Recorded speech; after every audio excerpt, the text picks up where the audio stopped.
Welcome back, everyone, to another episode of the Mad Men Podcast, your podcast dedicated to the AMC television show Mad Men, where you can find your best source for news, talk, and more. And my name is Jeremiah Panhorst, and joining me, my partner in crime, Elise Crane Derby. How you doing, Elise?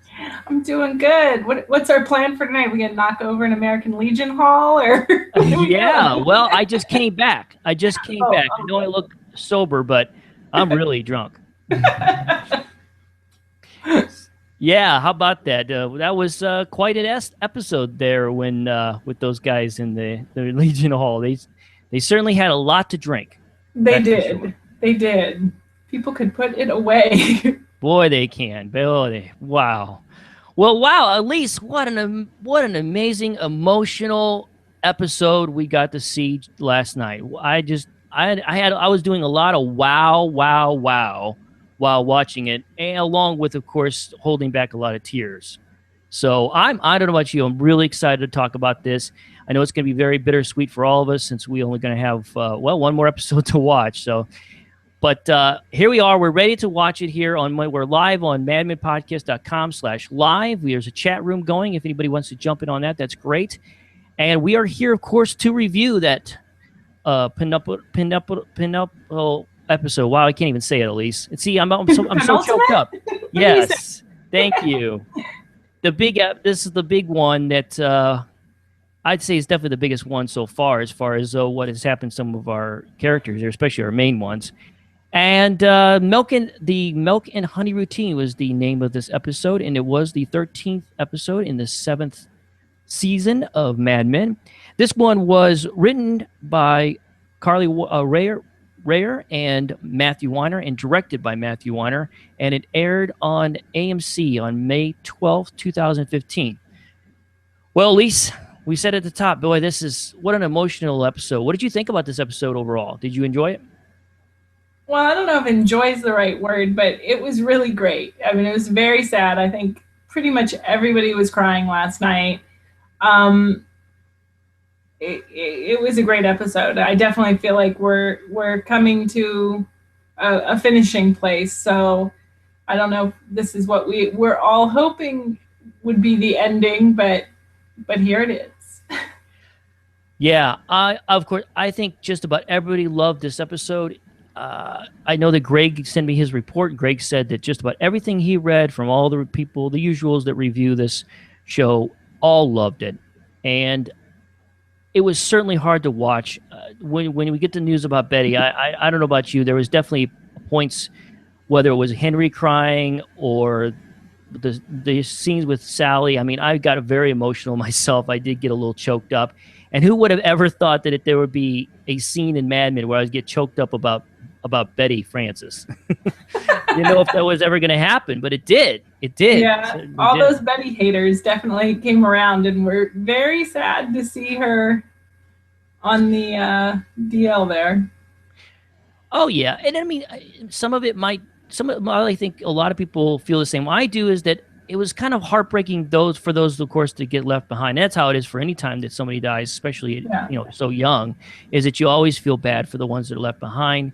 Obviously, Henry and the kids. I mean, this is changed their life forever. That they're going to lose their mother and his wife. I mean, it's not ever easy to lose someone, but especially at such a young age, because Betty is still very, very young. And she probably won't make 40. No. So I mean, unless that doctor's very, very wrong. Right. And I'm going to take a guess and say that he is not wrong at all, unfortunately. I think she probably doesn't have much longer to go. Yeah. I think he said 9 months to a year if she had the treatment, which she doesn't sound like she's going to do. So depending how far forward we go next week, that might have been the last we saw of Betty.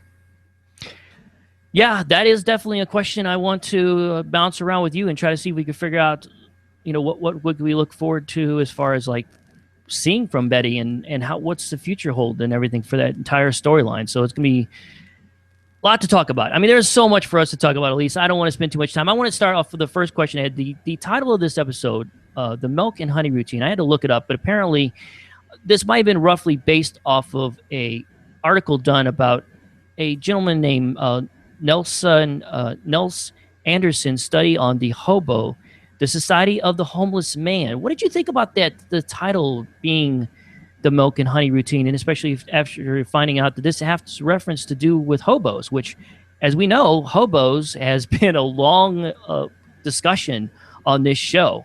A hobo, did reach out to Don Draper and his family when he was a kid, and we've seen so much talk about this show over the years about hobos.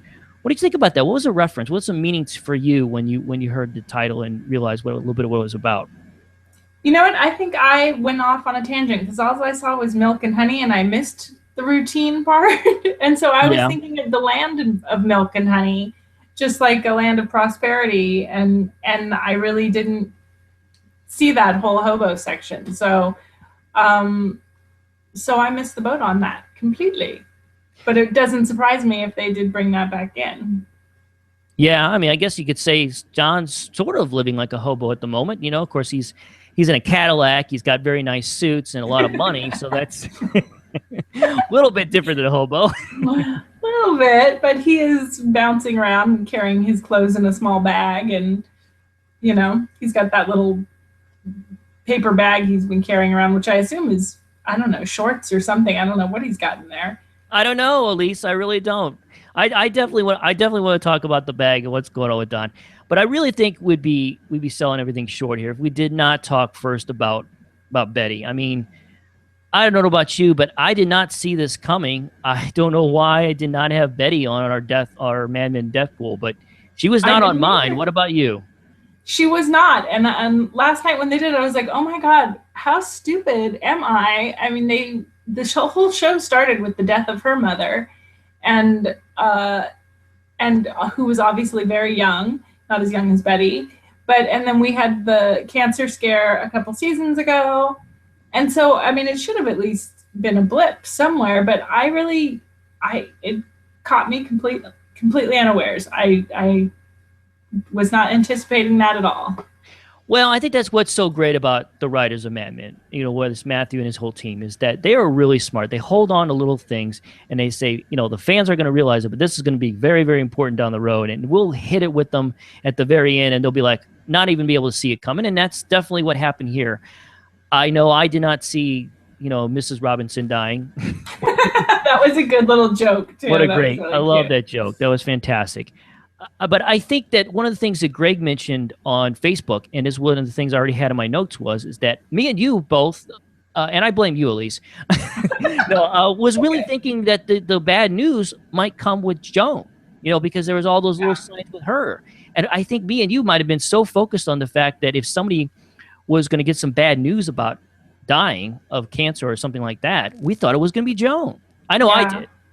Well, and there hasn't been that much focus on Betty. I mean, a little bit, but she has not been one of the pivotal characters on the show. So it just was kind of like, what? Wait, Betty? No. But I mean, obviously she's integral to all the other characters around her, of the children and Dawn and everybody. So this is Dawn's third female woman he's been involved with dying of cancer in the show. He's kind of jinxed. Yeah, that's very true. And we'll definitely, when we get to Don, I want to talk a little bit about the whole cancer thing too, because this is obviously, a big part of the story. And it is for everyone. I mean, listen, cancer is a serious thing. I mean, I don't know about you, but I've had many loved ones, of course, friends, family that have died of cancer. Some of it's older people and some even younger people. We have had a friend that unexpectedly found out at a very young age that they didn't have long to live. I had one friend in particular. It just crushed me because he was here at one moment, and then in a few months he was gone. And we've all had that, most likely. Most of us have had that in our life. Cancer is obviously a terrible thing that affects just about every one of us. And it makes sense that one of our characters would face that. And great job on the writers to surprise us by it being Betty, even though we probably should have seen it coming. Yeah. What did you think about Betty's decision not to want to fight this? Does it really surprise me? I think this fits her character pretty well, don't you think? Yeah, and I mean that it wasn't like she could fight it and survive. It was like you can fight it and live for another couple months. I mean, and since she did see that with her mother and how really awful that kind of treatment can be, I wasn't surprised. And yeah, that's just not her. That's not her style to cling and everything. I really liked the speech she had there with Sally, where she was explaining, when they tell you it's time to go, you have to listen because they don't want to be saying it, and it's time to move on. Like that, she's just very matter of fact about it. It's very Betty, practical. It is practical, and it makes a lot of sense for her that this is the direction how she would feel. You're right. I was kind of iffy about the whole decision that she was making until I heard her, like you said, have her conversation with Sally, and then it really made sense. The fact that, like she said, she watched her mother die, and she doesn't want us. She doesn't want us to put Sally through that and everybody else. Right. And I kind of understand where she's coming from. I have to admit, if I found out tomorrow, Elise, I went to the doctor, and God forbid, I found out that I had cancer like she does, and I only have, so many months to live, I think I would probably take a very similar path. I mean, I would want to fight. I mean, but if they told me that fighting would be like a very low percentage of chance to win or to live, I think I might be more inclined to just say, you know what, let's not drag this out too long and have to have my loved ones watch me die slowly instead of quickly. Right. Well, and I don't know about then, but I mean, I know sometimes now they say like, you draw it out, but you're not in very good shape that whole time. Whereas if you just let it run its course, you'd be in pretty good shape right up to the end. So it's quality of time, not quantity of time. And I think that's partially what Betty's thinking. Oh, I agree 100%. Although then she sends Sally back to school. You think she'd at least want to spend what little time she has with her, but. Right, and maybe if she starts getting sick and starts feeling ill, and where she's stuck in her bed or something, I would assume at that point maybe things will kind of change as they tackle what direction and how they want to handle it. So at this point right now, yeah, she's starting to feel funny, but she hasn't got to the point where it's gotten really bad yet. She's able to even still go to class herself. Right. I know that's again just trying to play out the act. She's waiting. She doesn't want to like scare anybody or upset the rest of the kids, obviously the little ones. So she's playing good face, like we said, and trying to take this as best as she can, and at least for now, pretend like nothing's wrong. I mean, eventually, you're right. She's going to get to the point where she's going to be in such bad shape that everyone will know there's something wrong. I think she legitimately wants to continue her education now. When he's like, "Why are you going?" and she's like, "Why was I ever going? This is what I want to do. If this is, this is my last week of my life or month of my life, I'm going to keep doing what it is I was planning on doing." Because it goes back to the long discussion that this show has been always about happiness. And we just talked about it last week when we talked about the conversation that Don was having with Betty. And she's happy. This is what she's wanted. She's always wanted to do this. She's always wanted to go to school and learn something like this. And why not? Do it as long as you can. And I totally understand that. Yep, definitely.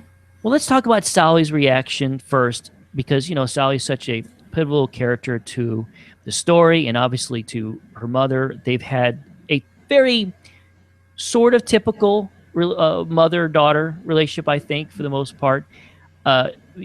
She had a very natural reaction at first when Henry told her, she didn't want to hear it. She was, I'm sure, so I would be too. Is like, no, don't, I don't want to hear this. Yeah. So what would you think about her first reaction? I'm assuming that you felt the same way.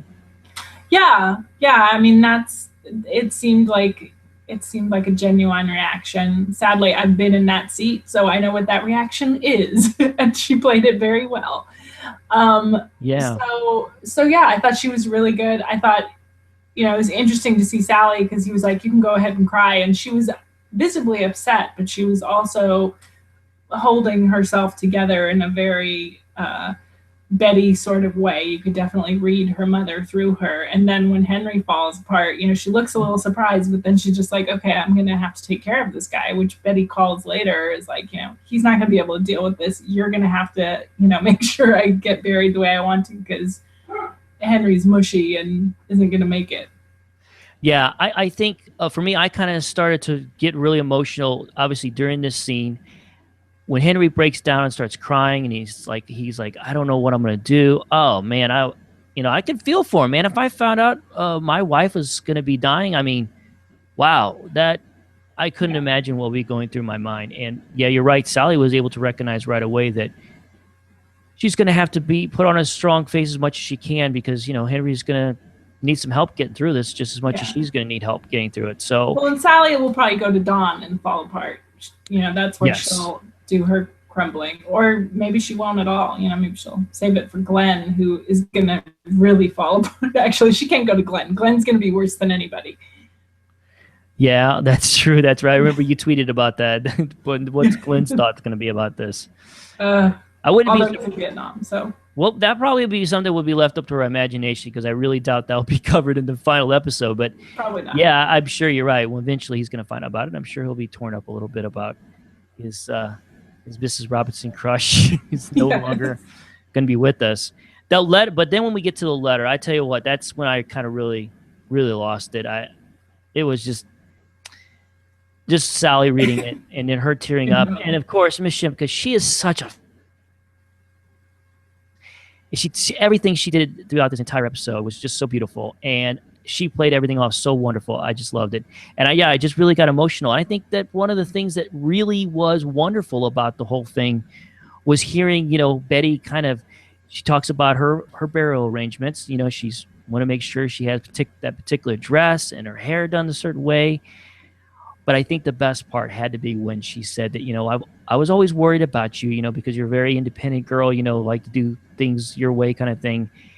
And she goes, but now I realize that that's a good thing because, you're going to be all right. And I just lost it, man. I was like, oh, man. I know. That was huge for her. I'm going to cry on the podcast. I know. Okay. Let's not get too upset. But yeah, maybe should we move on here? But I just, wow. It was extremely emotional. And I know it was something that obviously, I'm sure, deeply, deeply touched Sally. And despite all their issues that they've had with each other, that's still her mother and she still loves her. And this is not obviously going to be an easy thing for her to deal with. But you know what? Sally is a tough girl. And if there's anyone that I think that can get through this and make the best of it as she possibly can, I think it would be Sally. And you're right. She's probably going to lean on Don a little bit. And we'll talk a little bit about when we get to Don. I definitely want to talk about what you think about what's going to happen when Don finds out. But yeah, I just no, Sally getting praise from her mother. I mean, that's a pretty unique experience for her. That does not happen frequently.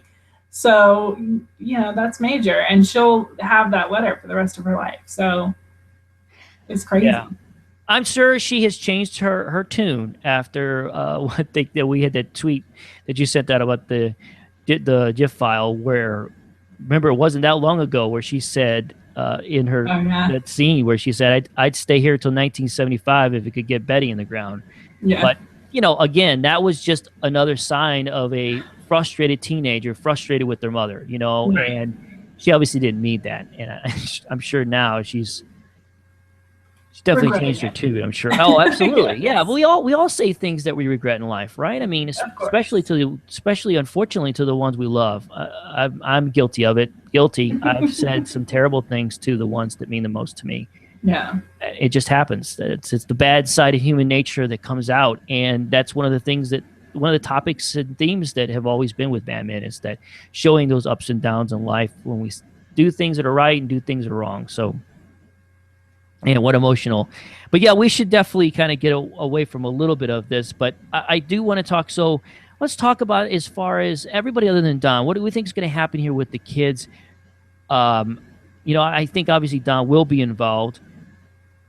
What do you think? What's the future going to be hold for the Francis? I mean, do you think how much do you think Henry's going to be involved with the kids once Betty's gone?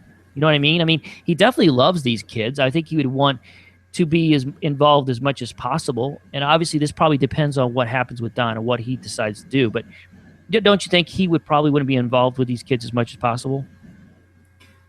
I'm sure Henry's going to want to. I don't know how that's going to play out, but I mean, I would expect that Dawn is going to at least take the boys. I mean, Sally's away at school, but when she's, home, I'm assuming she'll come home to him. And I don't know how Henry's going to fit in there. I think Dawn is going to be very kind about that. I mean, he definitely recognizes the role that Henry's played in their life for the last several years.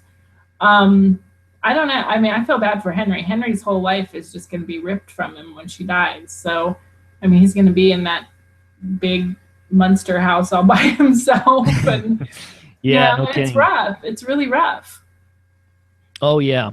Well, watching him go through that, because you could tell he was fighting it back. He first the denial. He didn't want to believe it. He wanted so badly to try to convince her that, hey, let's fight this thing. And then when he finally lets go, we could see that this guy is just going to be so torn up about it, and rightfully so. Rightfully so. Yeah. We were talking about Sally, by the way. I don't want to forget to mention this. I did also love that scene where she was with the two boys at the kitchen table, and Jean comes over and she holds them. What a sweet moment. I thought it was a great visual there for the future of the home, is that Sally is gonna have to do the best to be the mom for a while. Well, she will. I mean, she will be their mother figure basically for the rest of their life. I mean, certainly for Jean. Bobby and her, I think, are closer in age. I don't know how close they are in age, but they, within a few years. But Jeannie's much younger, so that will be, as much as she's around. I'm wondering if she'll come out of boarding school.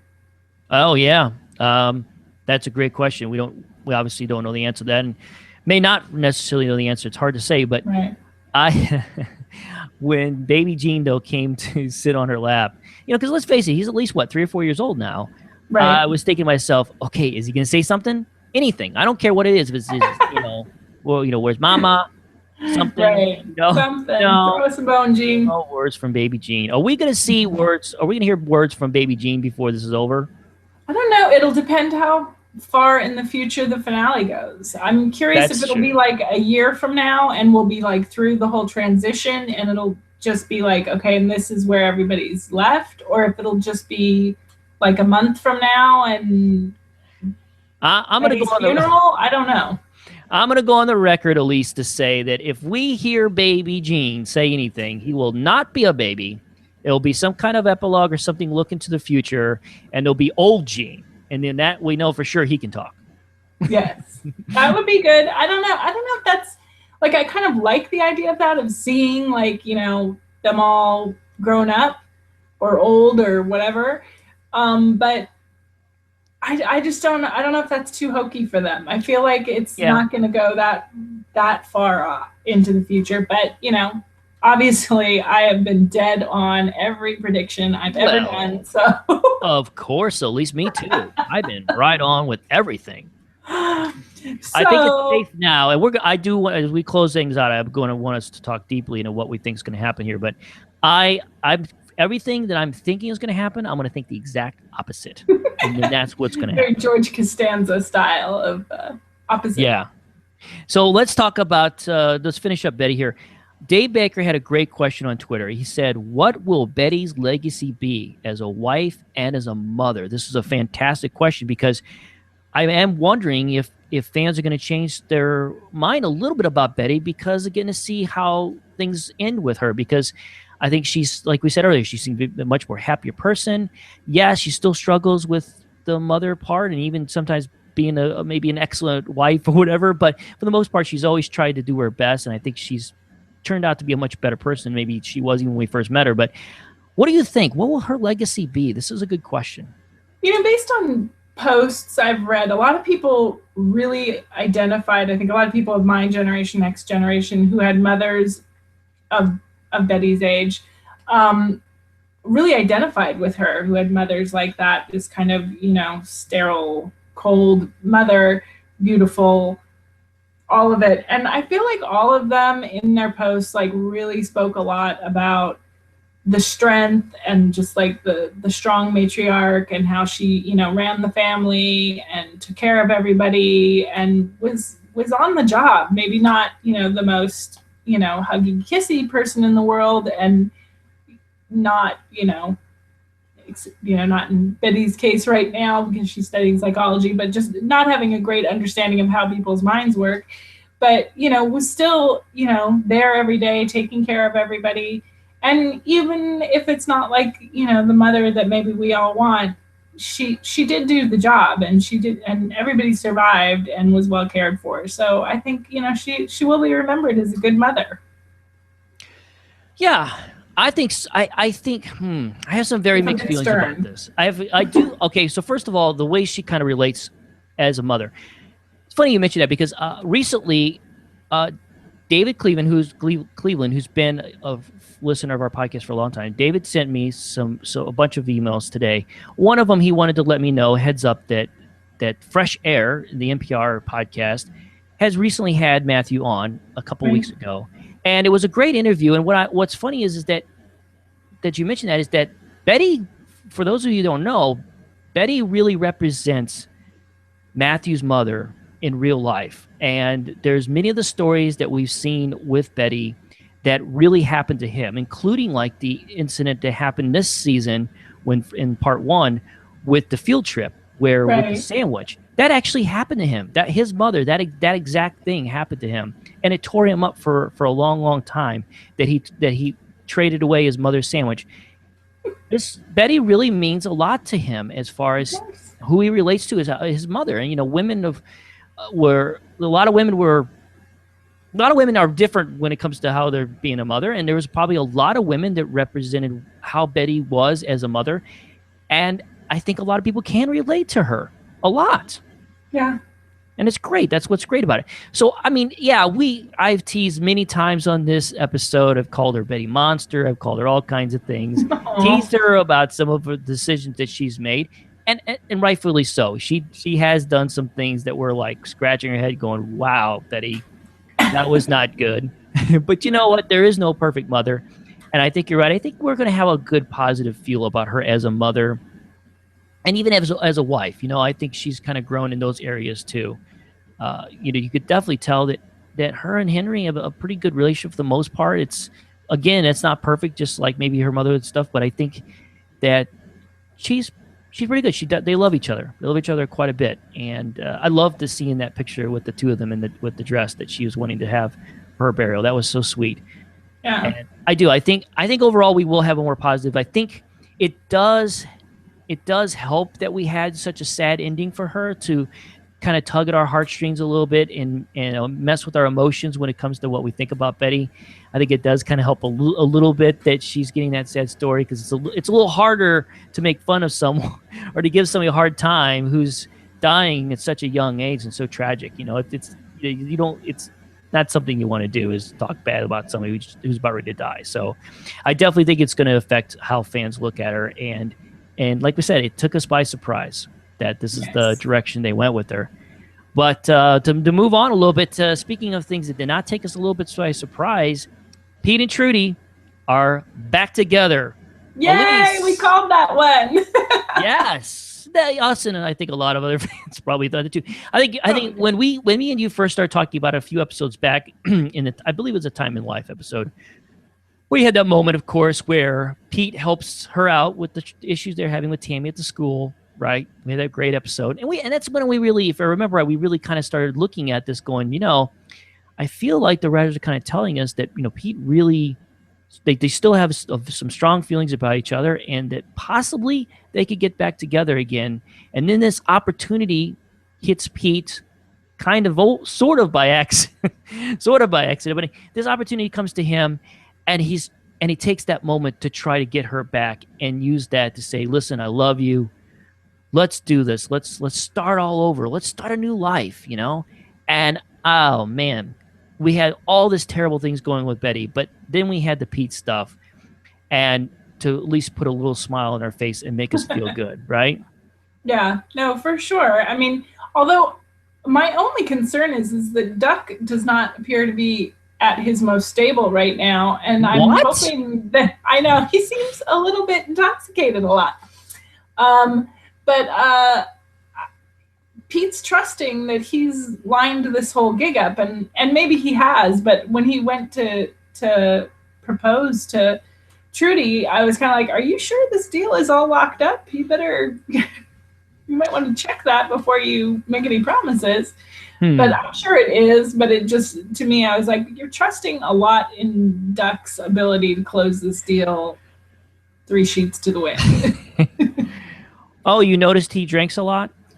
Kind of, when he showed up like first thing in the morning and was perusing the Globe bar thing in Pete's room or office. Which, by the way, awesome bar. That was so cool. Me and my wife, that was both of us first thing we said to each other. That is the coolest bar ever. That was so awesome. You see those a lot in old movies. Yes. Globes that open up that have those. I like those too. Right. As far as this deal's concerned, we could talk about it. Yeah, Duck was back. By the way, were you surprised to see Duck again? I guess we shouldn't have been too surprised about Duck. It's always a possibility he's going to show up. We got some good information from him, like pretty close to the beginning of the episode with the two Pete and Duck in the elevator talking about Dawn, and I think he was using that as a cover story. I don't think he was supposed to be there to talk to Hobart or anyone. I think he just, Pete assumed that, and he was like, "Oh, that's good. Yeah, let's go with that. Yeah, I'm here to, it's not the first time I've had to replace Dawn." Yeah. So, maybe, that was a good way to give us that information, and then for him to say that, that Don has left without his second portion of money. So I think they made it pretty clear there that he's gone. Yeah, you're absolutely right. That was a great plot point. They used that with the elevator scene to let us answer all of our questions immediately about what's going on with Don as far as his relationship with the company. Obviously, yes, I don't know if he personally contacts someone or whatever, but they all know that he's out and he's giving up a lot of money. But I do agree with you sticking on with the whole Duck thing and how this thing played out. Yeah, he was there the entire time to kind of weasel Pete into this interview because he's after Pete. He wants to get Pete this opportunity here. So you're very concerned. Obviously, yes, Duck is not one necessarily trust me completely. I think Duck does like Pete. I don't think that would purposely try to hurt Pete. I think he really is meaning it was more of a business transaction for him. He's a headhunter. He's trying to get this spot for Pete because it's going to be good for him. It's going to be good for Pete. But yeah, it's all selfishness. I mean, he's there mainly for himself. And yes, I mean the fact that he's still drinking very heavily and I'm sure puts a little question mark on concern about how much. I mean, this guy is lying left and right to this Learjet people. It's kind of surprising they would let it go this further. But I think here's the way I kind of felt like probably what went down here. Before he went over to Trudy's house to say, "Hey, I've got this offer. Let's go for this." I kind of got this feeling that, he was very upset that Duck said, "Hey, I went ahead and did this," and then he told him how he told the guy that he wasn't happy with his offer, and then he already called Jim Hobart and all this stuff, and then we pretty much got this deal wrapped up. Don't you think that before Pete got too excited about the idea of maybe this could happen for him, don't you think he called someone, whether it was the Learjet guy or maybe someone at McCann, to say, "Okay, what's going on here? Here's all I know"? Or don't you think something would have been said? I don't know. I don't know if Pete would turn over the information that he doesn't really know what's going on in his own career. I'm not sure if that would happen. I'm kind of surprised Pete's willing to leave New York. He didn't even want to go live in the suburbs. Now he's going to Wichita. Well, yes, I know. The whole thing was kind of surprising. I mean, one of the first questions I had was when we realized for sure that they're going to make a run at this and get back together was, what do you think? Is he truly ready for this? I mean, I guess this kind of ties in with even your question about New York and leaving and all this stuff. What do you think? Is he truly in his heart really, really ready for this? Because I think a lot of this ties into his conversation with his brother. But what do you think? Is he ready for this? Is he ready to make that change in his life to be a faithful, good husband? Forget about the business thing. He'll be fine. Executive over there at Learjet, perfect for him. He'll be fine with that. I'm not worried about him doing good at this job, but I am concerned about whether or not he's really ready to be a father and a husband. I think they've shown us a lot in this episode and made us feel like he's ready or close to being ready. What do you think? He definitely thinks he's ready. Whether once he's in it again, he can hold up his end of the bargain, I don't know. We had that speech from him about never being able to get past the beginning again. So he wants to get back into being the family man and raising his kid and doing all of that, which is understandable. So I don't know, but I mean, Trudy said, I'm not going to let you hurt me again. So he's going to have to really mind his P's and Q's. I don't think, I think one mistake and she's, not going to be in Kansas anymore. Yeah. Well, let's look at this conversation he had with his brother, because to me, I felt like this was the key thing here. I think he went to his brother, right? He had this meeting, blew off the meeting, I guess, with the Learjet people. Right.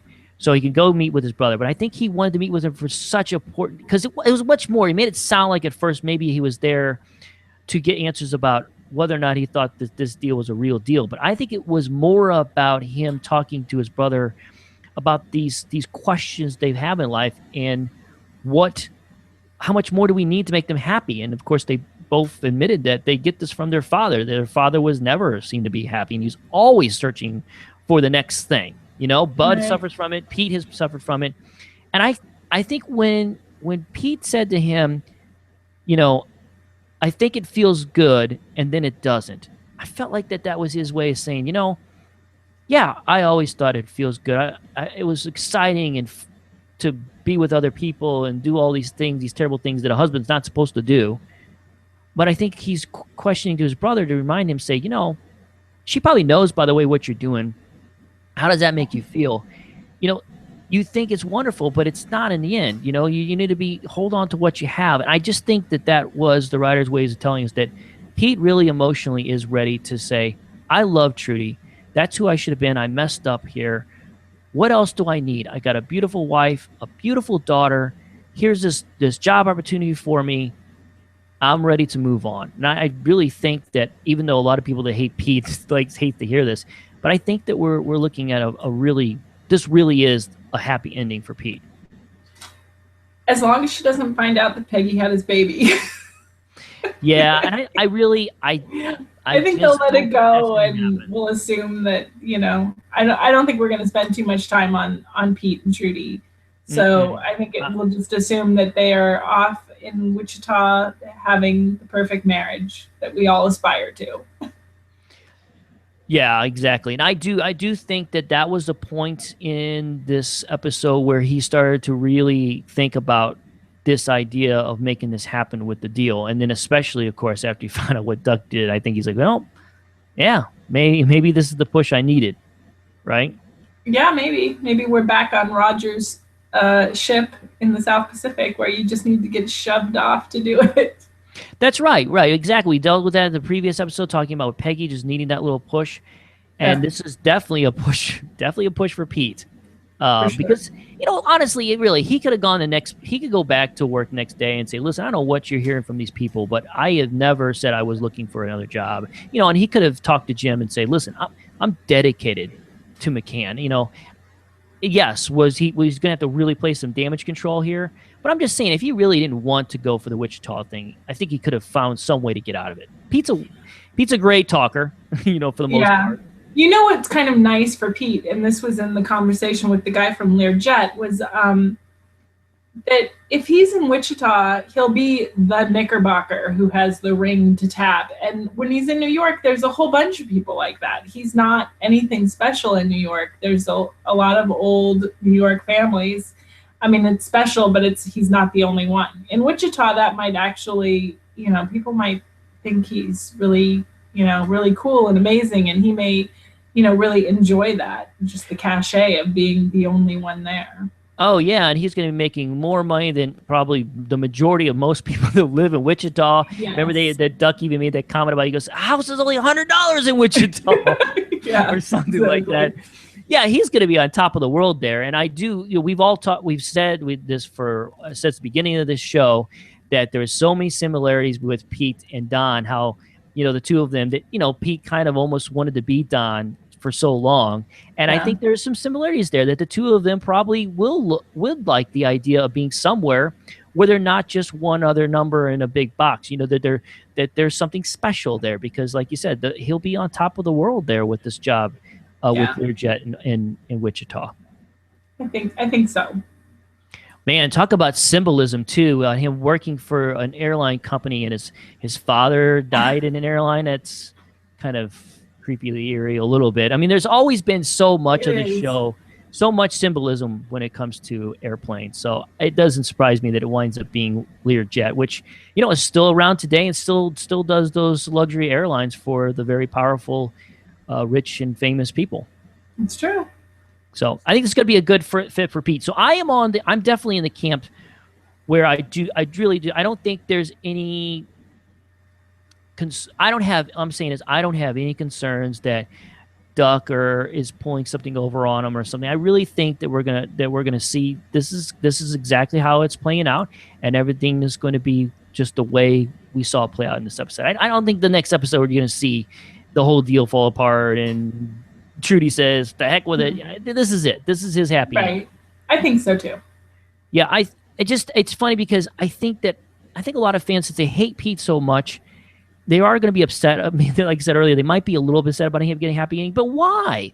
Why can't Pete have a happy ending? I know he's been a jerk. I understand that. I know he's been our antagonist, through the whole thing. He's the guy we're supposed to dislike, or one of the guys we're supposed to dislike a lot. But to me, I'm cool with the notion that people can change, people can get better.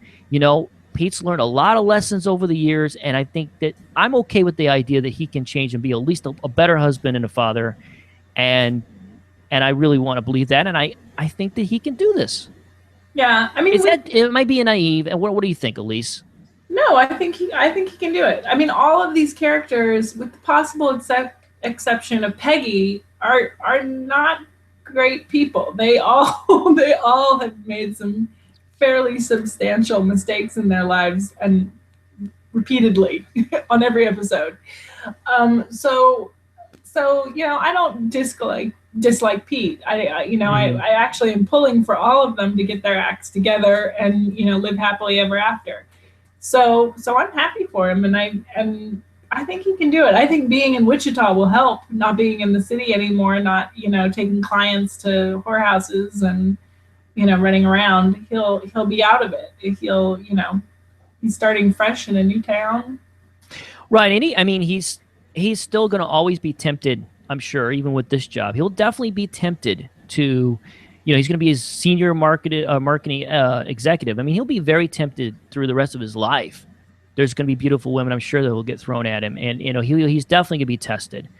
His character, will be tested. But I just get this feeling that I think he's ready to make that change, and I just think he's going to be more faithful to Trudy. At least I sure hope so.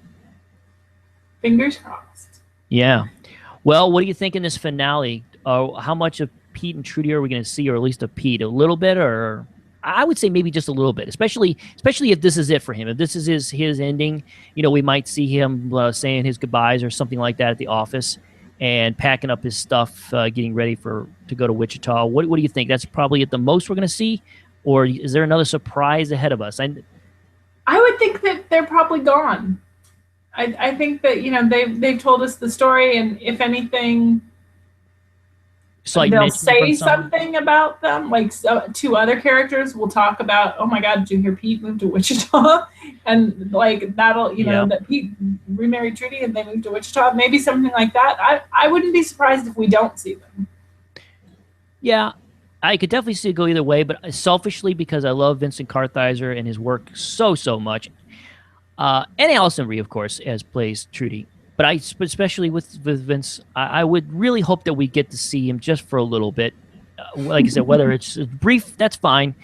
Yeah. But the fans are definitely going to want complete closure. I think they won't be happy to know that he's really doing this until they see him on a plane or something, right? Right. Maybe they'll just show him out by a cornfield with his arm around Trudy and Tammy on his hip. And yeah. By the way, those scenes with Tammy was so sweet, wasn't it? They were sweet. I just love seeing him, making that attempt to try to be a great father. That was great. And toothpaste for bee stings. Who knew? Yeah, exactly. That's right. I didn't know. Who knew? Oh, boy. So, yeah, I was great stuff with Pete, and I think this is great that we're going to see him get a happy ending, at least from what we can tell. We hope. we hope. I know there's a lot of people out there that are thinking maybe this is not going to turn out good for him, but I have faith that this is how it's going to end. Now, Don Draper, on the other hand, I have no idea what to say about this guy. Where is he going to go now, Elise? Oh my gosh, he's at the bus stop with his little Sears bag, which again, is that all he's got? Because I guess he's leaving everything behind other than what he's fitting in this bag, because he had clothes and stuff, but we could tell. I don't know if he had a suitcase before in the trunk of this car, but he's dumping everything off to this kid, and he's just taking his little bag and getting on a bus, I guess. Yeah, I have a feeling after the experience in Alva, Oklahoma, even though he had, at the beginning of the episode, he had told Sally on the phone that he was in Kansas and he was gonna, he told her his whole route, and that he was going to the Grand Canyon. Right. And, then the car breaks down, he gets stuck in this town in Oklahoma, and things do not go well, as, Don should never, ever, ever, ever stay in a motel, because things always go south for him. Yeah, but, it never works out well.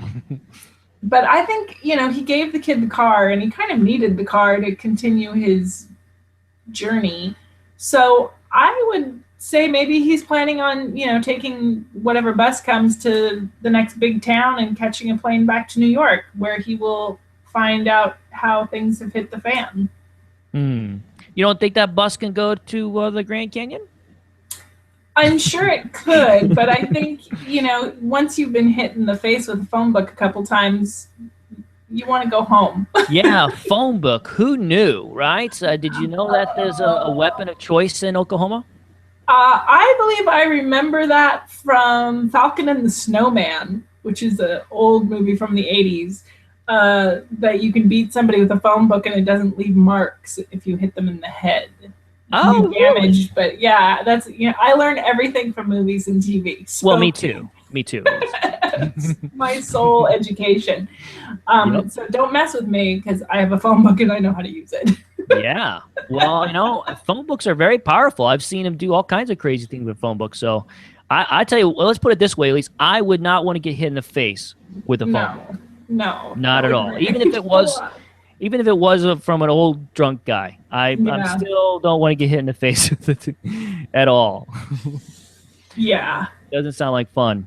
It was pretty brutal.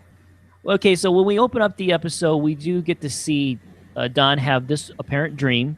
Yeah. That it was clearly, obviously, a dream. I know they try so hard to sell us on this, but I knew immediately, especially when the cops started talking and the questions they asking, that was even more of a dead giveaway this was a dream. Well, what is the meaning of this dream? What do you think about this? Because we get to hear the cops say, "We knew we'd catch up with you eventually." What is this? What is the meaning here? Who is Don worried about catching up with him? Anybody. But I mean, I think it's probably like a reoccurring dream of his that he gets caught, in various scenarios where, he gets caught. He's, his life is a series of very large lies. So, he knows that at some point the shoe's going to drop. And when that happens, he's going to have a lot to answer for. So, I mean, if it never happens, it never happens, but he still carries it around all of his life waiting to get caught. So I would guess that that's a dream he has once a week. Okay. So I feel you know what, let's because I have so much questions about where we think we're going to happen, where we're going with Don here for the finale. So we can save a lot of these theories as we get through. We could talk about some of the details of the story here, what happens with Don, and we can pick up a little bit more about that, because I do have some strong feelings about possibly that dream and maybe the outcome for Don Draper. So we could definitely talk about that, and I think we're on the same page here as far as what maybe some of that dream is about, what he's so terrified of being caught. So Don, let's talk about this. Don, boy, oh boy, you're right. He should really... Anytime he's spending extended time somewhere in a hotel room, you're right. He's had bad experiences with this. But, it's not his fault. I mean, he had the car issues. He was kind of stuck there, right, in a very small town in Oklahoma. I guess we should have known immediately when this Andy kid, the housekeeper, came into the picture. I guess we should have immediately knew that, well, you could tell right away this guy was very shafty or whatever the word you want to use. You definitely can tell he was up to no good. Gosh, $20 for whiskey. I know. What kind of That was scam is pretty this? steep. That was pretty steep. Yeah, I looked it up. That's $121 today. That better be some really good. That better be some really good whiskey. It better not be Canadian Club. I don't know what it is, but but Don paid it. Yeah, Canadian Club is not a whiskey you want to pay that much money for today or even then. Yeah, no. I mean, that kid definitely reminded Don a lot of himself. He was putting a lot of time and effort into, trying to guide him and correct his grammar and syntax and just, generally trying to help him. And I don't know if that, if that meant something to him to do that, if it, made him feel like he had kind of made amends in some way for, his bad choices at a young age. I don't know. No, absolutely right. I think that this kid definitely reminded him of himself, and I think he was trying really hard here because of all the things that the warnings that he gave him, about the fact that if you keep that money that he stole, that you'd have to become someone else, and it's not what you think it is. And this, of course, referencing completely into what Don Draper's life is. He decided to take someone else's life to live it, and there's a lot of things about his life that he would have never dreamed it would be what he think it really is. And so I do think you're right. I think all that was done on purpose for him, trying to coach this kid along and give him as much advice as he possibly can to try to help him. I don't know about you. I don't know how much giving him a Cadillac and telling him, hey, here's a Cadillac. I don't know how much that's going to help the kid or not.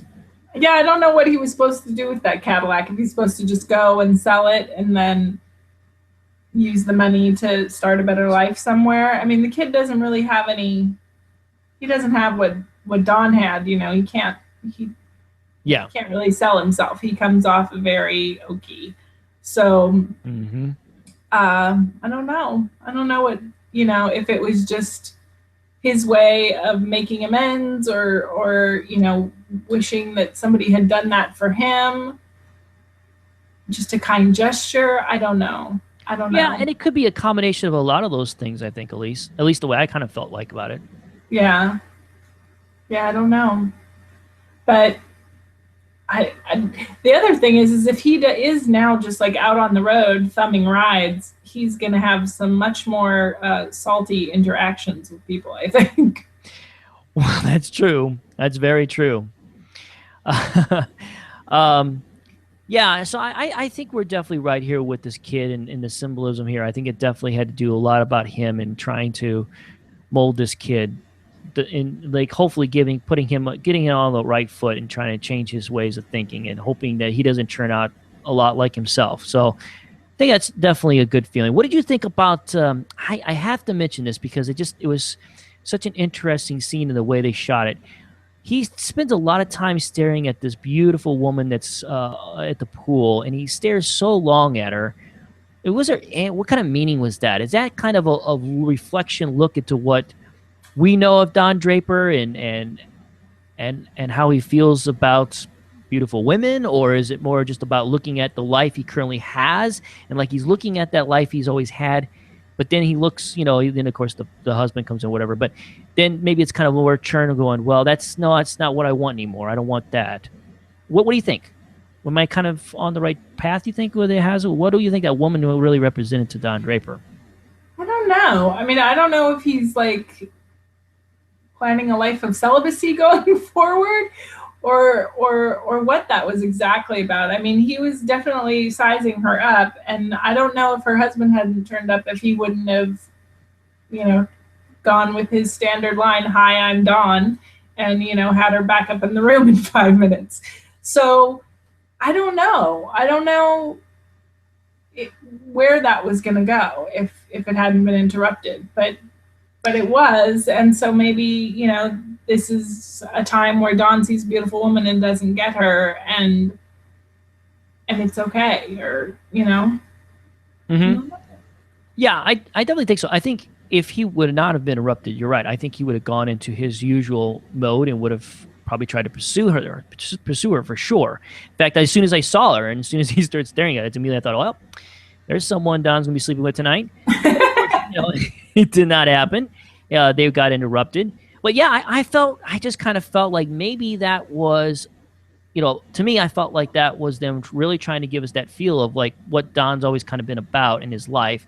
And we certainly think that, now Don, with this decision to just start hitting the open road, leave everything, leave his job, decide he doesn't want to be in advertising more. I'm going to go see the world. I'm going to see the country and maybe collect his thoughts. And who knows what all Don for sure is thinking in his head. But I just think that that kind of woman kind of represented what he's already kind of been through. And, if he wouldn't have been interrupted, I don't know, maybe he would have gotten weak and gone back to the usual self and slept with this woman. And, we would have had the typical Don Draper. But I think that because he got interrupted and it stopped him, that we were able to kind of move past that a little bit. But I thought it was interesting the way they did that. I'm sure we'll get a lot of comments about that from our viewers, hopefully. Maybe they can tell us what it meant for them or meant to them when they saw that scene. Yeah. Well, maybe it's just he's still the same old Don Draper. He's just he's always going to have instead of selling it now. And he's always going to have that weakness. It's not just a Don Draper weakness. Let's be honest. Men have a weakness when it comes to women. I mean, that they're very sexual beings, and this is something that, of course, a lot of men would desire a young, beautiful woman, of course, right? So, but it definitely is always been a huge weakness for him, and I think he always will struggle with that for the rest of his life. You would think. Yeah. The question is can he control it enough, like what a husband's supposed to do if he gets married, is control it to where it only goes past, no more past talking, right. to the person and that being it, right?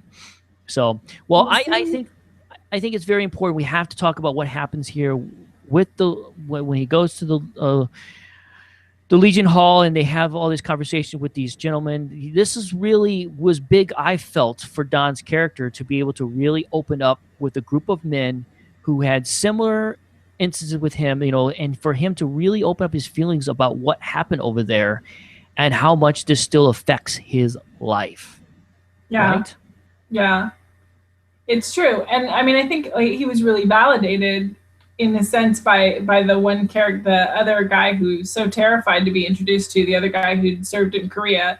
Right. And then you could almost see the audible sigh of relief when he realized they'd served at vastly different times. He was terrified. He even turned his head. He was really terrified. He was going to recognize him. I don't know that I'm not who I'm saying I am. But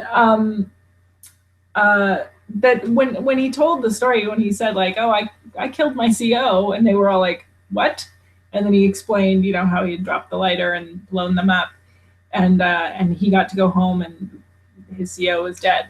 And the other Korea war vet says, that's the name of the game. It's just there's no rhyme or reason to war, and terrible things happen, and that's just how it is. Right. And don't you think this I just kind of feel like this was a really good thing for Don Draper because, we don't know how many other conversations he had with other people, like maybe even Roger over the years, because I do think that's kind of been an extra special bond between the two of them because they both served. And I don't know how much him and Roger, of course, spent a lot of time talking about the war, but for the first time, he really was able to open up with what really happened to him, because I doubt Don spent a lot, told anybody else that, hey, I blew up my CO by an accident, and then he was actually able to open up it. But these guys were able to be able to sympathize with them and say, listen, man, we know exactly what you're going through. We did this. War is ugly. And, a lot of guys had to do a lot of things to just make sure they came home. And I wonder if this was something to me, I think it was something very important for Don Draper to hear. I think it's likely that's the first time he's ever told that story. I mean, I agree, think he told especially some version of it to Dr. Faye, but I don't think he got into the details of how that all came down. So, I mean, even though, again, it's not the absolute truth, obviously, it is the larger points, and he expressed it, and he was told it's okay. I mean, he's getting a lot of it's okay lately. So I think that helps him, even though, he's sort of stuck in a hard spot with this assumed identity, but at least people are telling him you're not a bad person. Yeah, that's what I'm saying. I really think he really needed to hear this. And I'm now. Funny part is he's hearing these things from these guys, and he's starting to open up, and they started singing together, and everything seems great, And he goes back to his hotel room to go to bed, and what happens? He gets bluntly awoken in the middle of the night by these guys to hold him down and beat the hell out of him with the phone book because they think he stole this money. Which now, seems like a stretch to me. I mean, like, why would they think it was him? I thought that was weird. Okay, so here's I put a little time and thought in this because it really at first my first reaction was is going, these guys are nuts. And I mean, I understand they're drunk. I get that. They're drunk out of their mind at this point. But come on, really? You think the guy driving the caddy with the expensive suits on and expensive shoes and he's throwing around $40 like it's no big deal? I mean, that's over $200. You really think this is the guy who's stealing your money? Let's say there was a few $100 in there or something, right? You really think this is the guy who's going to steal your money? Now, I really had a problem with this, but I think really what happened was, and of course, when Don confronts the kid later on, I think what it has is that, Don may be able to quickly see through this kid. I mean, he saw it to him right away because after his first conversation, you notice how he quickly locked the door? I think Don knew this kid was probably no good. Right. Don was able to see through him. I think these guys are incapable of seeing through this kid, and I think he just did a really good job of losing him, making him think, because they probably came to him about it right away maybe, and he sounds like he kind of threw Don under the bus and say, hey, I think it was that Don guy. Yeah, maybe. Yeah, I just think that's what happened there. I think they were drunk and they were not in their right mind themselves and said, yeah, it's that stranger. It's that Don guy in the Cadillac. Let's get him. It was weird, though, too, because the wife was there, and she was like, well, you should have left. Your car was fixed. And I was like, you guys all just dragged me to this thing and insisted that I go and fix your Coke machine. And, you all were, really serious about making me do this. And so I stayed. It was very strange that, I mean, especially she was obviously uncomfortable to be there and see what was happening, but she also kind of bought into it. So I don't know if they were just supposed to be like simple people who, couldn't put two and two together or what. Yeah, sure. It seemed like a stretch. Yeah, but it was very hypocritical for her to like throw him on the bus like that, saying, well, you should have left when you had your car. Well, hello, lady, you're the guys the one who wanted him to stay. Exactly. I tried to leave. Yeah, he wanted to leave. You guys told him to stay and told him he was a handyman and wanted him to help out, which, by the way... somebody say something funny about him fixing the Coke machine, too, which I thought was just so funny that, 5 minutes ago, he was, working on the Coca-Cola deal to do the advertising, and now he's, fixing a Coke machine somewhere in Oklahoma. It's just like, well, that's a change. Yeah, exactly. And I thought it was very interesting, too. They... try to sell him off like he's a handyman. Now, don't get me wrong. He does okay, I guess, with certain things. He certainly could fix a typewriter because obviously he's had a lot of experience with a typewriter, but maybe not necessarily a Coke machine. Yeah, well, but it was great that it was a Coke machine, since we all know that was the account that Jim Hobart threw at him to entice him about the fact that you could work on Coca-Cola. Yeah, and so does the motel guy. You can work on my Coca-Cola machine. Yeah, he's always getting party. Everybody's offering Don a chance to work on Coca-Cola. Absolutely. No matter where he goes, the guy comes up Coca-Cola. I like Coca-Cola. Hey, what's not to like? Yeah, what's not to like? It's delicious. Oh, man. Well, let's kind of dig into this deep here real quick to kind of feel like where we're going here with Don Draper. So one of the things I picked up today, which I'm so glad David, by the way, from Houston, did tell me about the Fresh Air interview, because there was something that I kind of thought about earlier in the season and didn't really get back much to it. But we kind of this whole overall look about Don Draper and maybe where he's going, and kind of help us kind of feel like why he's doing what he's doing right now and so on and so forth. One of the things that got brought up in this interview with Matthew was that I talked about that conversation in the pilot that Don had with Roger, right, when they were working through the negotiations, remember? Yep. And Don even mentions to him when he is trying to question him about why he stayed and all that stuff, and then he gets to the point about what's next for him, and he starts talking about living the life being lived, And he even tells him, I would like to stop talking about life and get back to it. Now, this is all in regards to when Roger asked him, well, what would you do once you leave advertising? And this is what he's talking about. He said, I want to do something else. So we are finally now jumping ahead. I feel like we're finally at that point where Don has made the decision to get out of advertising. He's out, and he is ready to live life as, try to live life again and stop talking about it and live life and look for something else. Beautiful the way that's come back around. Doesn't surprise me that that's when he is where that they were able to do that. So, Don, I guess the big question will be is what is that? What is the other thing? What is that he could possibly be looking into? What do you think about that? Well, I mean, he's going to get plenty of life pretty soon. I think even if nothing bad happened to him on the road, he would only be able to continue doing this for so long before he would, feel like he had run its course with it. So, I mean, I think he's going to go home and start spending more time with his children. We've kind of been seeing that with him, like, making shakes for the boys and his development of his relationship with his children over time.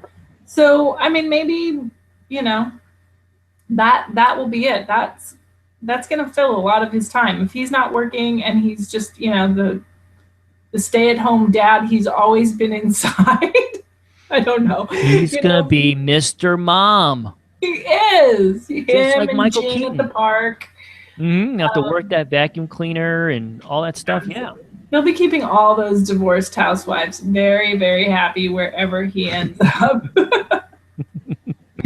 Well, okay, so I'm glad you mentioned this. So there's a lot of different ideas. I thought possibly they could be going in a direction, but the number one thing I had has to do with his family life, because obviously, as we discussed when we were talking about Betty and at the top of the episode of the podcast, was Don, when he hears the news about Betty, first of all, it's definitely going to affect him immensely. And then he has the responsibility of his family, of his kids. I mean, those are his kids. Those are Henry's kids. Those are his kids. And I really think that he'll be coming home to take care of his family. Or at least I really think that is a possibility of what the ending's going to be, is seeing Don Draper. I don't know if he's going to be with another woman or anything like that, but at least doing his part to help finish raising his kids and take care of them, because he's made that decision to no longer work. He's got plenty of money. Why not take his kids back in and help take care of them once Betty's gone? It's what I think is going to happen. I've heard a couple of people say maybe we'll find them all in California, which seems plausible, that maybe he'd go with his, standard fresh start technique. But he likes California. And I think maybe he feels like, all right, I've done this New York dream that I always wanted to do. And now, like Pete's going to go to Wichita and have his fresh start. Maybe he'll go to California and start a life there with his kids and start over. Yeah, I like that. I mean, definitely California could be the place that he goes and has that fresh start. I could also see him staying in New York because he loves New York. Sure. But I guess the big key is maybe not necessarily where is what, and that what being is that he's taking care of his kids and being a father as best as he possibly can, and whether or not he finds love in the process, and maybe eventually there'll be a new stepmother in the kid's future, is hard to say. I have to admit, I hate to bring this up. Could Diana be the stepmom, the next stepmom? I don't think she's up for that. She's not looking right to, now. She's not. She's got her own kids she doesn't want to raise. I don't think she's in that. I mean, unless we go way far in the future and she's done some major work on herself, I can't imagine that that's healthy. Although why would they do anything healthy on Mad Men? Maybe he will rush right out and pick her up and have her taking care of his children. I know. Maybe Megan will show up and take it over. You can't. I can't. I know. I hate to bring it up, but I have to, because they spent quite a bit of this second half of the season with this Diana thing. I'm trying to figure out where maybe she could fit in. And I agree, she's broken. She's a very broken person. But maybe the healing process for her will be helping Don and get with Don and help him raise these kids. Maybe there could be a huge moment. She's already messed things up in her own life, but maybe she could take this moment to help finish raising Betty's kids and be a mother to them. Just a possibility. I'm just throwing it out there because I'm just trying to figure out why, so much has been spent on this woman, other than her just symbolizing someone else that's just as broken as Don. We already know Don's broken, and we all know there's other people out there broken. So I'm just throwing it out there, Elise. I don't want to upset any of our listeners too, who also are really fed up with the Diana thing. I got it, guys. I'm the same way you. I hate whenever shows throw in a new character when in the last 4 or 5 episodes that I got to learn about. So I'm just trying to figure out where she could fit in. Okay, so remember we had the conversation with Peggy and Don about her when Peggy was getting her review, and they talked about the things that they wish for and really want in their life. And we all know that Don has also discussed about wanting to do something that means something in his life, because he mentions it to Peggy again in the episode last season, where we had that beautiful moment with the two of them together. And he said that one of the things I'm always afraid of is that I did something that didn't mean anything. And we got emails from both Chris and Dave that was talking about the war on cancer bill in 1970. That thing starts really kicking into it. We mentioned a little bit about cancer at the beginning of this episode, how much it's affected Don Draper in his life. Is Don Draper, could we possibly see him, now that he's out of work, maybe helping out with that bill, maybe offering his services for campaigning against cancer? He does have a relationship with the people at the American Cancer Foundation. I forget what it's called exactly, but he went there when he did that big ad when they lost Lucky Right, when he wrote the letter. Right, the other letter. So, yeah, I mean, he could conceivably, decide to go down that road. It would make sense for his character at this point that he would, because it seems like everybody is going in-house somewhere. Mm-hmm. So he could go in-house with them and, manage that. Yeah, and it could help him. For him, I could see him as a character, if that's something he's always been concerned about, is not doing something that's meaningful in his life. Right. Maybe helping make this bill happen and try to change the way people think about cigarette smoking and all that. I could really see this fitting very perfectly for Don Draper. What a turnaround that would be from the guy who smokes Luckies. It's all about Luckies and smoking and all that stuff. So much to do about smoking in this show. And at the end, Don Draper is dealing with trying to get rid of smoking. That would be fantastic. Great. Well, even when he goes into the American Cancer Society place, they say, like, we all still smoke too. He's like, you don't have to quit smoking to know that it's not good for you. Right. Yeah, exactly. So he can keep smoking. He can keep smoking. I'm trying to get through this stuff. I know we're going way over time here, but there's so many important things I want to think about before we get into this episode. Now, Don Draper, the only other thing, so I'm going through all these different scenarios. What about the idea of Don Draper turning himself in? He's feeling the guilt of, taking Don Draper's name and dodging himself from the war like that. I mean, is that possible? Do you think Don would feel enough guilt where he turned himself in? Or how about him getting caught? I don't think he would willingly turn himself in if he knows that Betty's gone. If he knows that his kids are... Okay, that's what I was thinking. I don't think he's going to turn himself in or in any way endanger his freedom. He could get caught, but I kind of feel like there's no reason for that to happen now. I thought maybe before the season started that if Henry was running for office that somebody would find out, in their background checks that he wasn't who he says he is.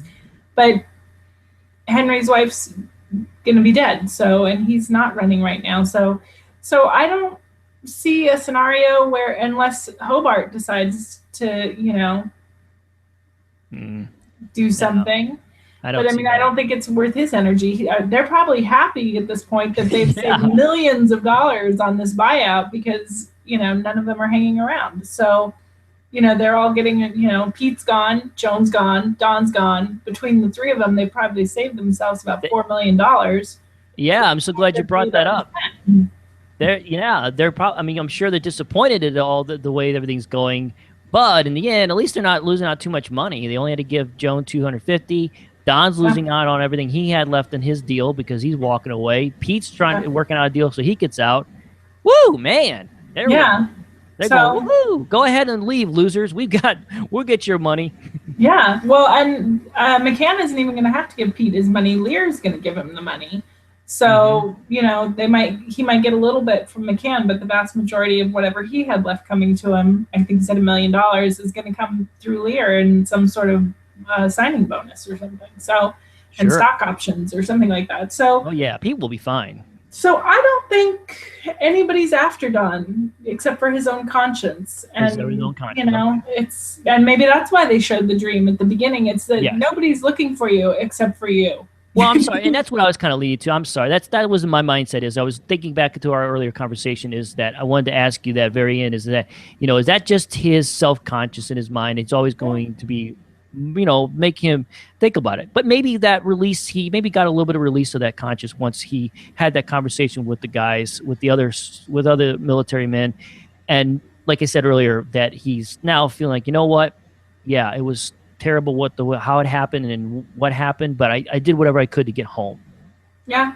So you're with me. We will not see Don Draper in the final scene and him in a jail cell with the Seinfeld crew. No, certainly not with them.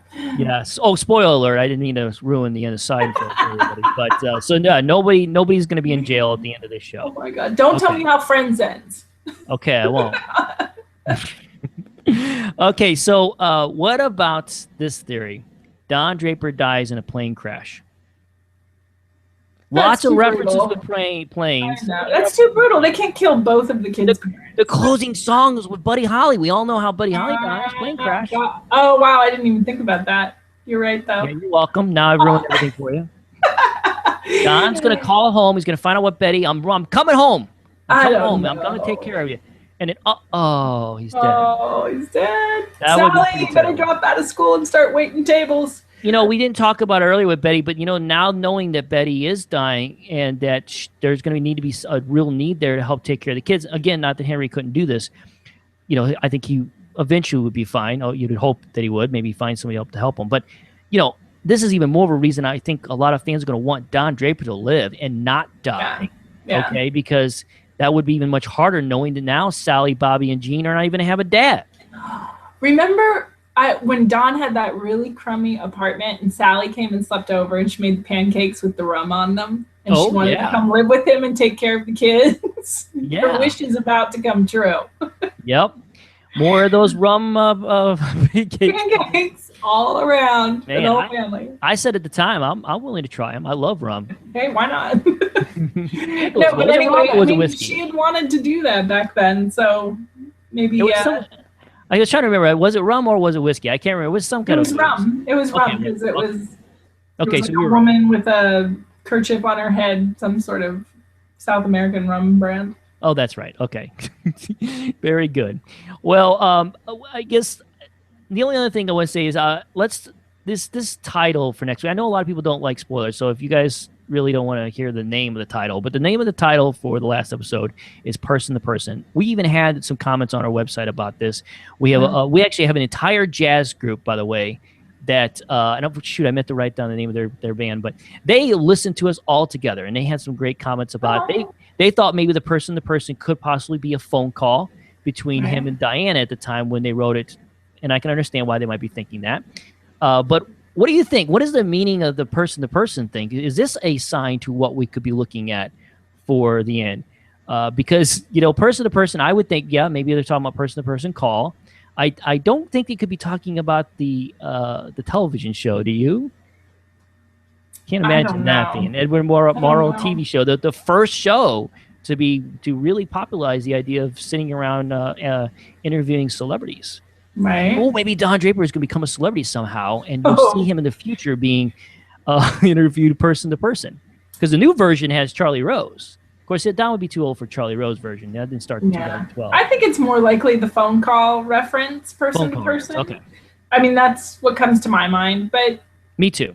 Unless somebody's on person to person, we should see who's on person to person in late 1970.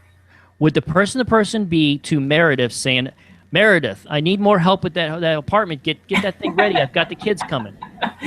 Maybe he's going to call her and say, you better finish up those kids' rooms because Daddy's coming home. Maybe he's going to marry Meredith. She can manage that crew. Oh, of course. We said that last year. Remember, we said at the end of last season, season 6, that this season would start with him married to Meredith. So maybe we were right all along. Well, it might become true. That would be so awesome, wouldn't it? Certainly. Oh, man. Oh, boy. So I guess you noticed there was no previews at all. I know we always joke about the previews, but they're really not previews. No. And they didn't give anything at all. So it's only natural for us to start guessing about what we're going to see here. Yeah. So we got Peggy. We didn't see anything from Peggy or Roger or Joan. No. I'm going to assume there'll definitely going to be some kind of focus on at least all the main characters. We're going to get most likely a little bit of something of where they're at. We really do need a full closure with both Roger and Peggy still, don't you think? Well, I don't even know how Peggy's doing. Peggy, we assume, is doing her job. Doing her job with a big octopus painting behind her. She's kicking butt in McCann. I agree. Hopefully we get definitely. I would like to see it too, though. Yeah, I would like to see her and Stan somehow connected. Maybe getting ready to go on their first date. Something. And Roger and Marie, and he's up there on the 26th floor with all the old people. Maybe finally, giving up the crazy lifestyle. I don't know. I mean, it's going to be hard because they have to wrap up all these things, but they don't want it to be like, and here's this person, and here's this person, and here, to make it a little bit more of a, narrative seems challenging. Right, and we know there's only there's 10 minutes added to the last episode. I think we discussed that before about that interview with the Deadline, whatever it was, with Matthew. So we know there's going to be a little bit extended time, but there is a lot to really get in here, and hopefully they can get as much. Hopefully, whatever it is will be enough to satisfy the rest of us when it comes to everyone else other than Don, because obviously they'll be the main focus will be on him. I think we will all be left wanting more, no matter what they do. We will all be like, no, it's over. I'll be the first on the record. There will be people that will be unhappy. There will be people who will be disappointed about certain things. I'm sure I will be disappointed about certain things myself. But as long as overall I'm satisfied, then I'm okay with it. This is one of those kind of shows that's very difficult to end because you have so many characters you love. It's not so plot driven that there'll be things that will feel like we wish we had a little bit more information about. Yeah. One thing I do want to quickly add here before we start closing things out, the starting Wednesday night at 6 p.m., I believe that's Eastern time. Definitely check your local set listings. But they will be playing Nothing But Mad Men starting Wednesday. What do you think about that? Every episode. Is that crazy? You know what, Elise? I'm going to go buy a lot of coffee. A lot of coffee, everyone. Sit down, prepare yourself for the most TV you can ever watch. Or if you're one of these people who doesn't have a Netflix account, but you do have a DVR, clear out that DVR. You can tape every episode and have it sitting on your DVR. How about that? There you go. That's a good plan. You know what also we should tell everybody is that AMC has a mobile app now. I think it just launched like a week or so ago. And I downloaded it on the West Coast. I was able to watch the East Coast feed on the mobile app, which I cannot get through my cable provider. So if you are in a similar situation, you will be able to, if you download the app, the AMC mobile app, you'll be able to watch the finale early. Do so. Yes, great tip. I'm glad you mentioned that, Elise. I'm sure there's a lot of people on the West Coast that hear this and is going to really be interested in that, because who would not want to get to watch the opportunity to watch it earlier if you can, right? Yeah, exactly. Well, and it's hard. You have to stay off the computer after like 7 o'clock on the West Coast. If your Twitter feed and your Facebook, because people, God bless them, they can't hold it in. And like I got on for something the week that not this week, but the week before, and I saw a few things. I was like, I've got to get off. I keep seeing things from Mad Men. I don't want to know. Yeah, well, that's the age we live in, and we love our social media, but you have to stay off of it if you haven't seen any of these episodes, because somebody's going to spoil it for you. And so now, like you said, with the app, you can watch it on the East Coast feed, and you can live tweet it to your heart's content. Exactly, ruin it for other people. Ruin it for others. That's right, for everyone else. There was, of course, some historical mentions here. I don't want to spend too much time on it. Though I'll definitely have a link to Gotham. This is a blog about all the stuff they found. There's a few things. That opening song, that was Merle Haggard, an old country song. Am I pronouncing this right? Okie from Muskogee? Okie from Muskogee, probably. I'm not familiar with that song. Yes. No, it was released in. Yeah, it was released in 1969, so that's the song that was playing on the radio when Don had his little dream sequence. Apparently, the book that the woman was reading, there's a lot of books that, of course, we saw in this episode. I think a lot of people had a hard time figuring out which book like Don was reading and then the ones he got given to him. It was really hard to make out, but everybody was able to make out the one the woman was reading on the pool, by the pool that we were talking about earlier. And that book was The Woman from Rome, Alberta, I don't know how to pronounce that last name. But anyway, that was the name of the book. I don't want to botch somebody else's name. Don's books were The Godfather, The Andromeda Strain, and Hawaii. Oh, you did find out. Oh, okay. Well, I just saw them on the show. Oh, okay. How did I miss that? I just saw them. I didn't do anything special. Oh, okay. All right. Well, I did not pay close enough attention, but I know a lot of people love to pay all attention to all that stuff. Don is an avid reader, of course, as we know, and he reads a lot of books, so which is, part of his character. Did you recognize the Flip Wilson show with Red Fox? I did. I loved that show. That was one of the indications that we were in early October because that particular episode aired, I think it was October 2nd, I think it said. Also, I know Sally had her Peanuts calendar behind her during the scene with Henry. Yeah. So that was another one. We got to see the men were drinking Lone Star beer. Yes. I have not had Lone Star beer. I have no idea what that tastes like. It's in Texas, I think. I've had it. I've had a lot. My cousins live in Texas. Well, with a name like Lone Star, I would hope it comes from Texas. Yes, it's very good. It's a lager. Oh, okay, good. Oh, okay, very good. I probably would like it. Well, maybe not. I don't know. Pete was watching the third episode of Mannix, that TV show. Oh, this particular episode was about a prize fighter played by Brock Peters. Did you recognize that? I did. I think I called it Maddox or something. My husband was like, no, that's Mannix. Oh, okay. It is Mannix. Okay. It's Mannix. Very good. And then the last song, I mentioned it earlier, the closing song was Every Day by Buddy Holly. I knew that. Okay. Yeah, that one was pretty easy for everybody. Right? Knows that song, I think. Well, we did have, I've already kind of mixed in some of the questions we had from our listeners during our review. I know that David wants to know what Jason's feelings are, our previous co-host. He is definitely loving the second half, David, and I'll talk to him about possibly coming on later on, maybe in the off season, talk about his feelings about the final season.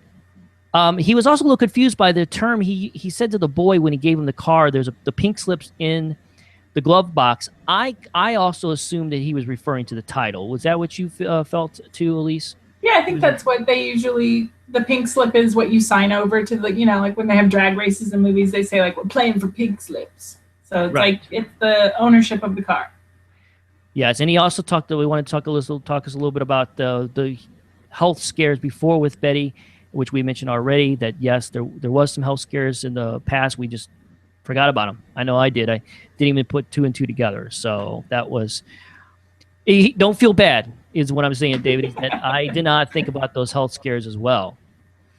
Yeah. And then the last thing we had, and we just recently got it on Twitter from DD Reen, who's 861, who's definitely sent us many questions before.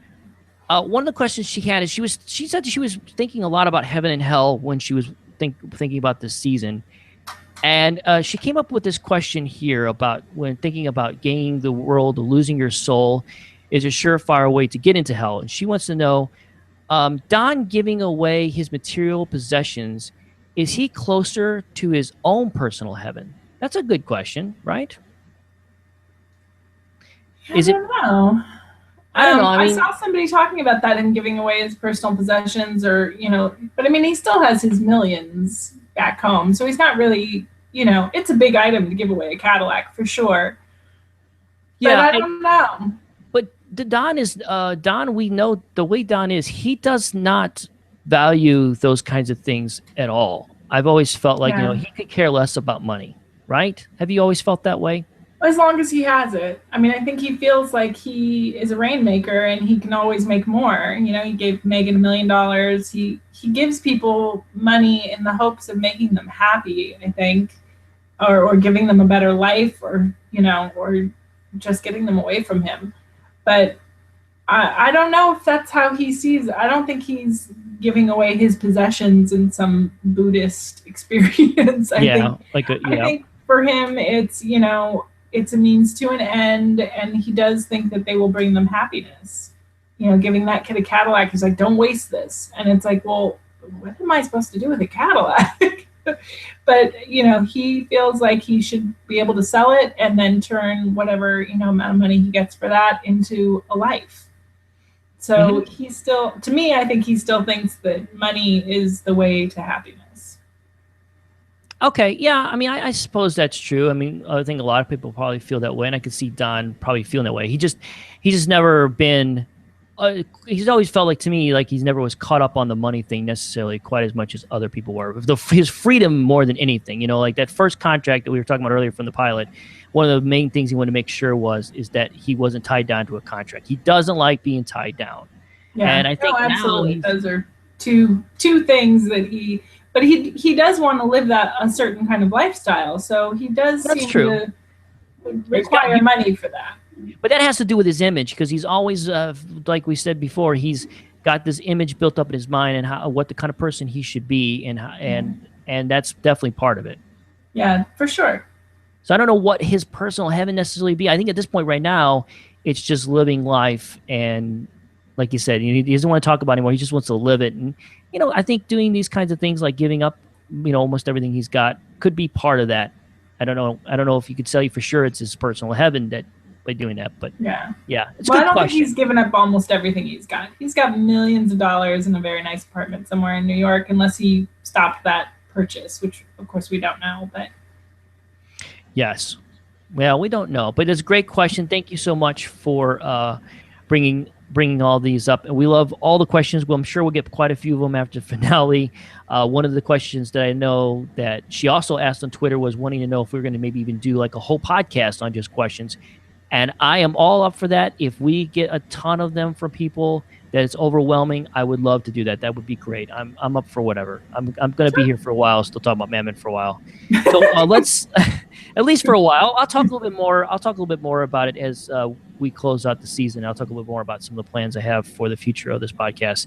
But I do want to real quick, let's talk what's important. We have an announcement to make about how things are going to work for next week for the finale. I will be in the LA area for the finale, and I'm going to be watching it with Elise live. Isn't that exciting, Elise? It is exciting. It's the first time we're going to meet in real life. Yes, this is a big moment for us. We get to meet for the first time in real life, and we get to watch an episode. Of course, watch the most important episode of them all, which is going to be the finale. We're going to have everything set up. I'm bringing my equipment with me, or at least, well, some of it. I'm bringing some of my equipment with me. We're going to have things all set up to where as soon as the episode gets done airing, hopefully we'll be able to watch the East Coast feed. That's what we're trying to get set up. But hopefully here with the new app, or between that and my own setup, I think we should be able to do that. So we'll be able to, hopefully, if everything goes the way we have it planned, we're going to watch the episode together with the East Coast feed, and then immediately record a live podcast, just like we're doing here, but instead of us being in two parts of America, we will actually be in the same part of America. We'll be in LA together watching it. And so we'll have a live show right afterwards. So get your thoughts together, and if you want to tweet us immediately afterwards, that'd be cool as well. But I'm sure we're going to have a lot to talk about, and we're going to give you our initial reactions immediately. And then after that, I'm sure the following week we'll probably get back together and then really hash through all the details. But at least that way everybody will have our initial thoughts as soon as the show is over. Right? Yay! It's going to be so exciting. It's fun to have you here. Yes. Well, we have gone way over, about 30 minutes over the majority of our show, so I'm so sorry about that, but we had so much to talk about. This is a big episode. It is. This is a big episode. It's very important, and I thought it would be fun for me and you kind of really go through a lot of these potential possibilities that could happen, because it's a lot of fun to think about, and that way it will give our listeners a chance to think about this as we go through the rest of the week. Elise, what's going on with the blog? How's things going with you on your adventures online? Anything exciting you want to share? No, just Mad Men, Mad Men, Mad Men. It's all that I'm talking about lately. I'll try to branch out. Oh, there is a new show on Netflix people should watch. Grace and Frankie. It's very cute. Oh, I've been wondering if that's any good. I'll check it out. It's very good. I've almost watched all of them already. Very good. Well, if you would like to keep up with Elise, obviously make sure you do check out her blog, which is, of course, Elise. Oh, no, it's not Elise Rambler. It's the LA Rambler now. The LA Rambler, yes. Very good. And definitely make sure you follow her on Twitter, which is at EliseCD, right, Elise? Yes, sir. And you can definitely follow the show. Our show, is, of course, on Twitter is at MadmenCast.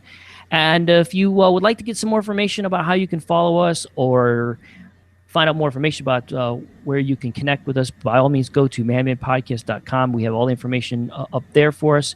Make sure you're tuned in. Next week, we will be there, like I said, right after the episode. It's going to be so exciting.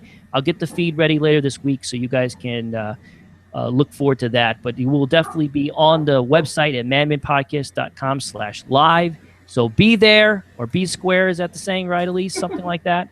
Yes. All right. Well, Elise, sorry for taking you so long. Have a wonderful evening.